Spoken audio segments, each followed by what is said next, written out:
Big বং রেস্টুরেন্টে দীপাকে খুঁজে পেয়ে সূর্য দীপার স্মৃতিতে সিঁদুর পরিয়ে সোনাকে উচিত শিক্ষা দিল। হ্যাঁ বন্ধুরা, আমরা এমনটাই দেখতে পাবো অনুরাগের ছোঁয়া ধারাবাহিকের আগামী পর্বগুলোতে। মায়ের ছোঁয়া ব্লগ চ্যানেলে রান্নার ভিডিও দেখে সূর্যের বারবার মনে হয় যে ওটা দীপারই হাত। সূর্য বলে আমার মনে হয় দীপা আমার খুব আশেপাশেই আছে, কিন্তু কোথায় আছেও।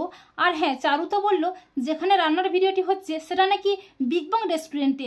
আর হ্যাঁ, সেদিন ওই রেস্টুরেন্টের বার্গারটা খেয়েও আমার মনে হচ্ছিল ওটা দীপাই বানিয়েছে। আমি কি একবার ওখানে যাব? এই বলে সূর্য পরদিন তড়িঘড়ি করে আসে বিগ বং রেস্টুরেন্টে, আর সেখানে এসে অস্থির হয়ে দীপা দীপা বলে চিৎকার করতে থাকে। সাক্ষ্যদি বলে, কে আপনি, কাকে খুঁজছেন? সূর্য বলে, দীপা, দীপা এখানে আছে। আর সূর্যের চিৎকার শুনে দীপা বলে, ডাক্তারবাবু। দীপা আকুল হয়ে ছুটে আসে, দীপাকে দেখে সূর্য দীপাকে জড়িয়ে ধরে। সাক্ষ্যদি বলে, দাঁড়ান দাঁড়ান, আপনি কে মশাই? আপনাদের মধ্যে কিসের সম্পর্ক বলুন তো? তখন সূর্য সেই হোটেলে ঠাকুরের পায়ের সিঁদুর নিয়ে দীপার স্মৃতিতে পরিয়ে দিয়ে বলে, ও আমার স্ত্রী দীপা সেনগুপ্ত, আমি ডক্টর সূর্য সেনগুপ্ত। তা শুনে চমকে ওঠে সবাই। আর ঠিক তখনই সোনা ও চারুও চলে আসে বিগ বং রেস্টুরেন্টে। সোনা ও চারু চমকে ওঠে। সোনা বলে, বাবা তুমি এটা কি করলে? তুমি ওই রেস্টুরেন্টের মহিলাটিকে সিঁদুর পরিয়ে দিলে?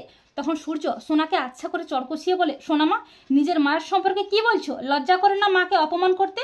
তোমার অনেক বেয়াদবি সহ্য করেছি, তবে আর নয় সোনা মা।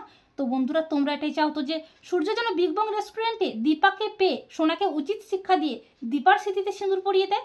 কমেন্ট করে জানাতে ভুলো না কিন্তু তোমাদের মতামতটি।